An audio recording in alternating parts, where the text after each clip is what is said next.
Education is a powerful force and that has the potential to expand opportunities for children of poorer households and reduce income inequality.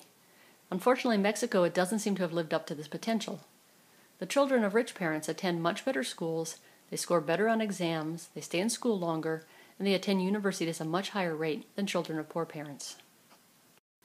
Schooling inequality gets worse with every level of education in Mexico.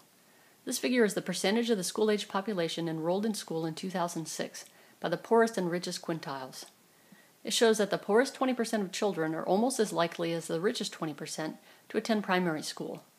The gap gets a bit bigger in middle school, but the real differences emerge in high school and university. About 1/2 of the poorest children enroll in high school, while 4/5 of the richest children do. At the university level, a mere 6% of the poorest 20% attend, while 35% of the richest 2 quintiles are enrolled.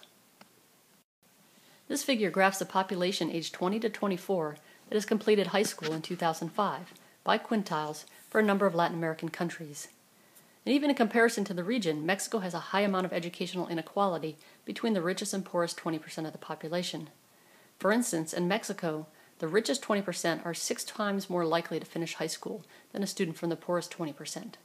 In Chile and Argentina, the richest are only 2 times more likely to finish high school. There is also a difference in quality between schools for the rich and the schools for the poor. This figure graphs the difference in mean scores between rich and poor students on the PISA reading test in 2009. In Mexico, students from poor families score on average 2 levels below students from rich families on the reading test. This is about the same as the differential in Brazil, but actually quite a bit better than most of the region, where the differences in learning is quite stark. National exams show similar patterns for math scores.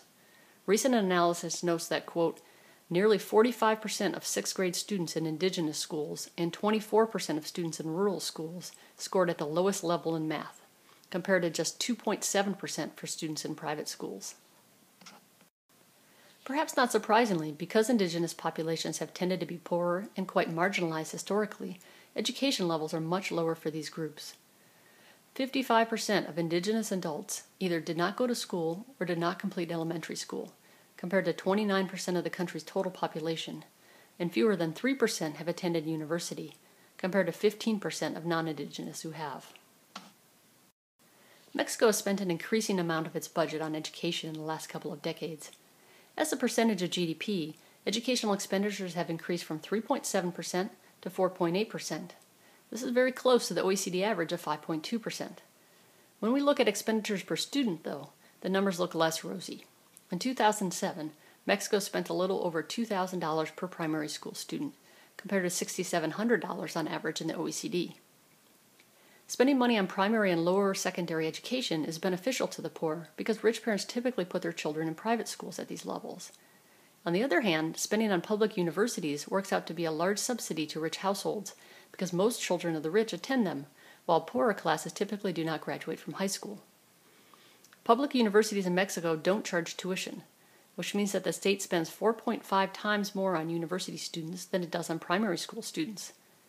This figure graphs the percentage of public education spending going to the richest 20% and the poorest 20% in 2006. It's clear from the figure that the differential is greatest at the university level. While educational expenditures have risen in the last 2 decades, 97% of this spending goes to pay salaries. We'll explore in the next video some reasons why this is so problematic. But for now, let me just mention that little spending is given to school infrastructure and maintenance. And this is especially true for schools in poor and rural areas. Quote, over 1/4 of public schools in Mexico have serious maintenance and upkeep problems. Over 75% of public primary schools and over 95% of indigenous schools do not have computer or library facilities. In 15% of rural schools, teachers do not have a chair and/or desk to sit in. All of the information in this video, including the figures and the quotes, come from Jeffrey Puryear's Lucrecia Santabanez and Alexandra Solano's Excellent Education in Mexico. It's a chapter from the new book, A New Vision for Mexico 2042, Achieving Prosperity for All.